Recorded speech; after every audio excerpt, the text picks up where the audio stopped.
देशपातळीवरील वोटचोरीचा प्रकार उघडकीस आलेला असतानाच आता ठाण्यात चक्क मतदार पळवापळवी उघडकीस आली आहे। भूभाग ज्या प्रभागात आहे त्या प्रभागात मतदान करण्याचा मतदारांचा हक्क हिरावून तो दुसऱ्या प्रभागात वर्ग केला असल्याचा प्रकार राष्ट्रवादी काँग्रेस शरदचंद्र पवार पक्षाचे ठाणे जिल्हाध्यक्ष मनोज प्रधान यांनी पत्रकार परिषदेत उघडकीस आणलाय।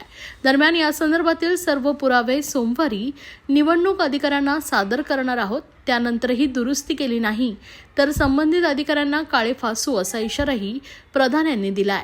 ठाणे महानगरपालिकेच्या निवडणुका लवकरच घेतल्या जाणार आहेत। या निवडणुकांच्या अनुषंगाने मतदार याद्या अद्ययावत करण्याचं काम हाती घेण्यात आलंय। प्रारूप मतदार याद्या जाहीर करण्यात आल्या असून त्यामध्येच घोळ घातला असल्याचं उघडकीस आलंय। त्याचा पर्दाफाश आज प्रधान यांनी केलाय।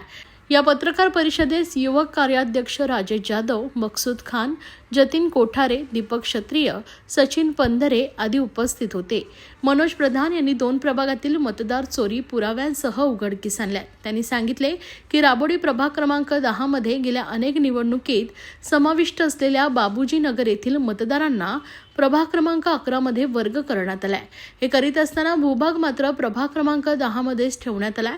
म्हणजेच प्रभाग क्रमांक 10 मध्ये राहणाऱ्या 2680 मतदारांना प्रभाग क्रमांक 11 मधील उमेदवारांसाठी मतदान करावं लागणार आहे। यामागे सत्ताधारी वर्गाचा प्रशासनावर असलेला दबाव कारणीभूत आहे। राबोडी भागात क्लस्टर डेव्हलपमेंट करण्यात येणार आहे, त्यास बाबूजी नगरमधील नागरिकांचा विरोध आहे। त्यामुळेच त्यांना प्रभाग क्रमांक 10 मधून प्रभाग क्रमांक 11 मध्ये हकलण्यात आला आहे, असा आरोप मनोज प्रधान यांनी केलाय। तर जतीन कोठारे यांनी अनेक मतदारांचे फोटो आणि नावे गायब करण्यात आलेले आहेत, त्यामुळे बोगस मतदानाची शक्यता बळावली आहे असं सांगितलंय। दरम्यान हा प्रकार वोटचोरीप्रमाणेच गंभीर आहे। सत्ताधाऱ्यांना नको असलेले मतदार भलतीकडेच वर्ग करायचे किंवा विरोधकांना सकारात्मक असलेले मतदार सत्ताधारी उमेदवाराला फायदेशीर ठरतील या प्रकारे पळवायचे असा कट प्रशासनाने सत्ताधाऱ्यांच्या सांगण्यावरून केलाय। जर अशा पद्धतीने निवडणुका घेण्यात येणार असतील तर लोकशाहीचं अस्तित्व राहिलंय का असा सवाल करून अंतिम मतदार यादीत फेरबदल न केल्यास राष्ट्रवादी काँग्रेस शरदचंद्र पवार पक्ष तीव्र जनआंदोलन उभं करेल असा इशाराही मनोज प्रधान यांनी दिलाय। मतदार यादी जाहीर झाल्यानंतर आमचे कार्यकर्ते दर पॅनलमध्ये दर वॉर्डात सर्वे करायला सुरुवात केलेली आहे। पहिला जो सर्वे आमच्याकडे आला तो 10 नंबर पॅनलचा, जिथली 2600हून जास्ती मतं ही 10 नंबरचे असताना देखील 11 नंबरवर टाकण्यात आली। हे मॅनिप्युलेशन मुद्दामून झालंय का? तर हो, आमच्या मते हे 100% मुद्दामून झालंय।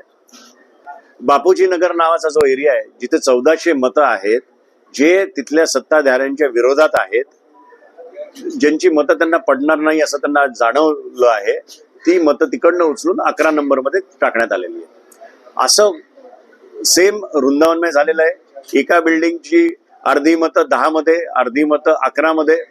जी बिल्डिंग मध्ये तुमची कामं झाली नाहीये, तुम्हाला वाटते की इकडनं आपल्याला मतदान मिळणार नाही, त्यांना 11 नंबरमध्ये टाकण्यात आलेली आहे। अशी 2600 नावांची यादी आम्ही दिलेली आहे इलेक्शन कमिशनला, कमिशनरला।